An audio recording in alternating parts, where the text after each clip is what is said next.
తెలంగాణ ప్రభుత్వం హైదరాబాద్ నగరవాసులకు త్వరలోనే తీపి కబురు అందించనుంది.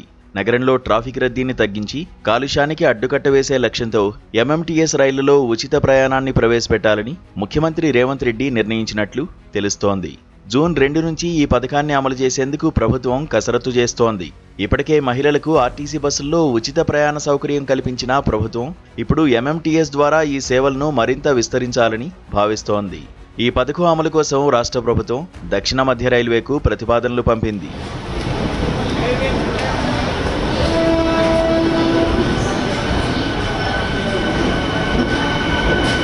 ఎంఎంటీఎస్ టికెట్ల ద్వారా రైల్వే శాఖకు లభించే సుమారు 10 కోట్ల వార్షిక ఆదాయాన్ని తామే భరిస్తామని ప్రభుత్వం హామీ ఇచ్చింది. ప్రయాణికుల సంఖ్యతో సంబంధం లేకుండా ఈ లోటును పూడుస్తామని స్పష్టం చేసింది. దీనికి సంబంధించి ఒక ముసాయిదా అవగాహన ఒప్పందాన్ని సమర్పించాలని రైల్వే శాఖ కోరిన నేపథ్యంలో త్వరలోనే తుది ఆమోదం లభించే అవకాశం ఉంది. ప్రస్తుతం ఎంఎంటీఎస్ ప్రయాణికుల సంఖ్య భారీగా తగ్గడంతో ఈ ఉచిత పథకం మళ్లీ పూర్వవైభవం తెస్తుందని అధికారులు భావిస్తున్నారు. కోవిడ్ ముందు వరకు రోజుకు 1,20,000 మంది ప్రయాణించేవారు. కానీ ఇప్పుడు ఆ సంఖ్య 40,000కు పడిపోయింది.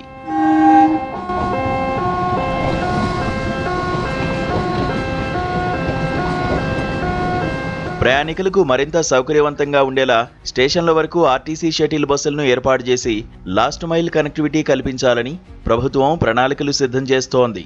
రైళ్ల రాకపోకల సంఖ్యను పెంచడం, సమయపాలన పాటించడం వంటి అంశాలపై రైల్వే బోర్డుతో చర్చలు జరుగుతున్నాయి. జీహెచ్ఎంసీ ఎన్నికలు సమీపిస్తున్న తరుణంలో ప్రభుత్వ నిర్ణయం రాజకీయంగా కూడా కీలకంగా మారనుంది. ఈ పథకం అమలైతే అటు రైల్వే శాఖకు స్థిరమైన ఆదాయం, ఇటు నగరవాసులకు ఉచిత మరియు సులభతరమైన ప్రయాణ సౌకర్యం అందుబాటులోకి రానున్నాయి.